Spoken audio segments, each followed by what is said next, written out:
നമസ്കാരം ജയസൂര്യ സർ. നമസ്കാരം. സാറേ, ഒരു രാജ്യം ഒരു തിരഞ്ഞെടുപ്പ് അത് ബി.ജെ.പിയുടെ മാത്രം കേന്ദ്ര സംസ്ഥാന സർക്കാരുകളെ അവരോധിക്കാനുള്ള ഒരു ഗൂഢതന്ത്രമാണെന്നാണ് പൊതുവിൽ ആരോപിക്കപ്പെടുന്നത്. താങ്കൾക്ക് എന്താണ് അതിൽ പറയാനുള്ളത്? ഇന്ത്യയുടെ തുടക്കം മുതൽ ആദ്യത്തെ 20 വർഷക്കാലം അങ്ങനെ ആയിരുന്നല്ലോ. അതെല്ലാവരും മനഃപൂർവ്വം മറന്നുകൊണ്ടാണ് ഇപ്പോൾ ഈ ചോദ്യം ചോദിക്കുന്നത്. അതായത് 1947 മുതൽ 67 വരെ ആദ്യത്തെ 20 വർഷക്കാലം പാർലമെന്റ് തെരഞ്ഞെടുപ്പിനോടൊപ്പം തന്നെ ആയിരുന്നു അസംബ്ലി തെരഞ്ഞെടുപ്പുകളും നടന്നിരുന്നത്. എല്ലാ തെരഞ്ഞെടുപ്പുകളും ഒരേ സമയത്ത് ഒരേ തരത്തിൽ നടത്തിയാൽ അതിന് വലിയ ചില പ്രയോജനങ്ങളുണ്ട്. ഒന്നാമത്തേത്, 5 വർഷമാണ് നമ്മുടെ ലോക്സഭയുടെ കാലാവധി, 5 വർഷമാണ് നിയമസഭാ കാലാവധി, ത്രിതല ഗ്രാമപഞ്ചായത്ത്, മുനിസിപ്പൽ കോർപ്പറേഷൻ എല്ലാം 5 വർഷമാണ് കാലാവധി.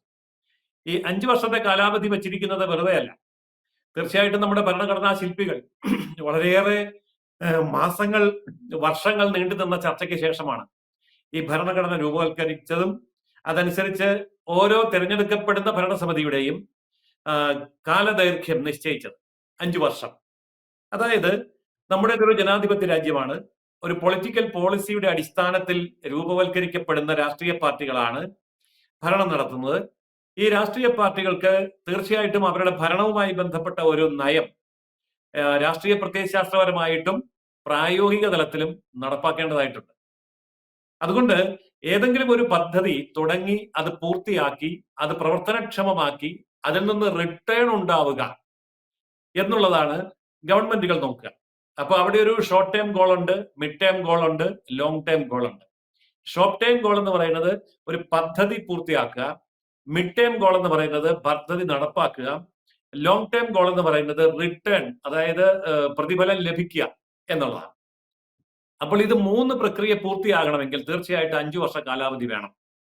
അതുകൊണ്ടാണ് 5 വർഷം കാലാവധി വെച്ചിരിക്കുന്നത്.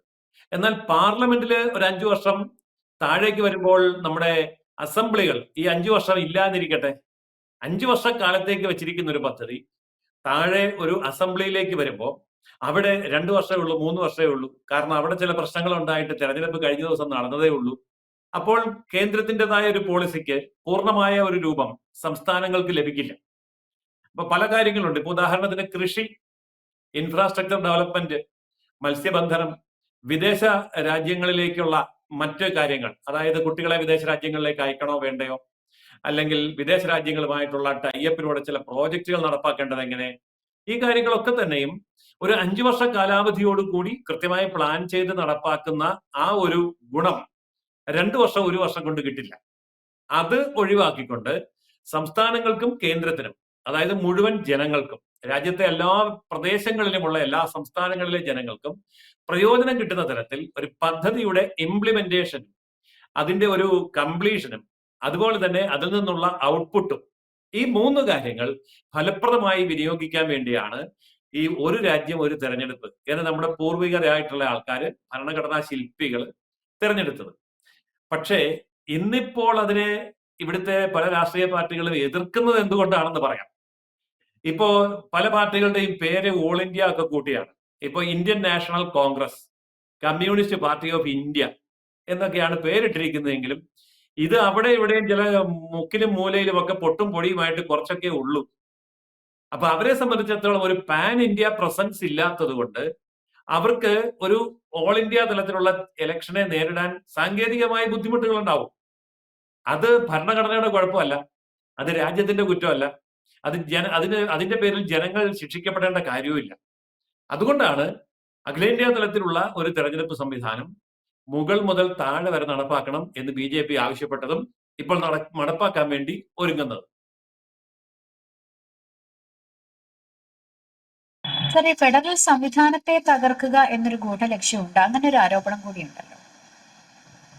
അതായത് ഒരു ഫെഡറൽ സംവിധാനം എന്ന് പറഞ്ഞാൽ ഈ പൊതുവെ ഫെഡറൽ സംവിധാനം എന്നുള്ളതുകൊണ്ട് ഉദ്ദേശിക്കുന്നത് എന്താണ്?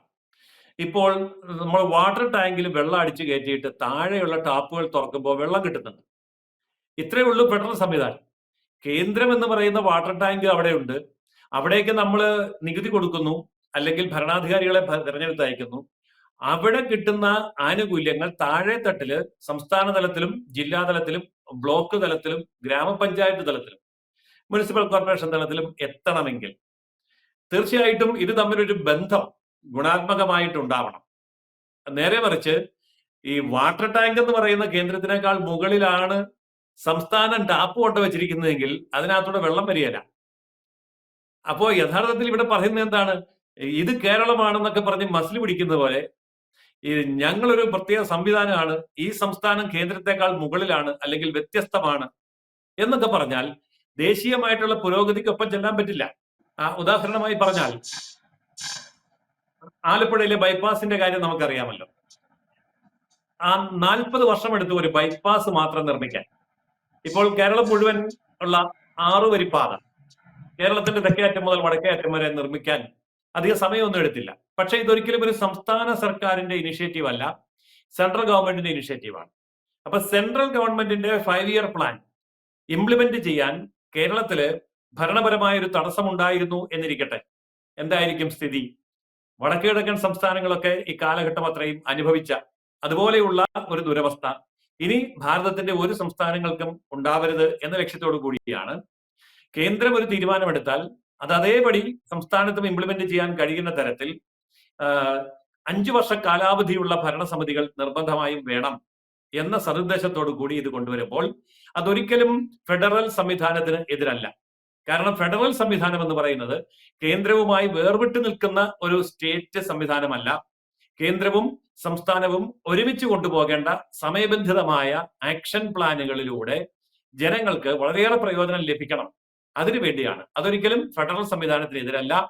അതാണ് യഥാർത്ഥത്തിലുള്ള ഫെഡറൽ സംവിധാനത്തിന്റെ ആദർശപരമായ മാതൃക.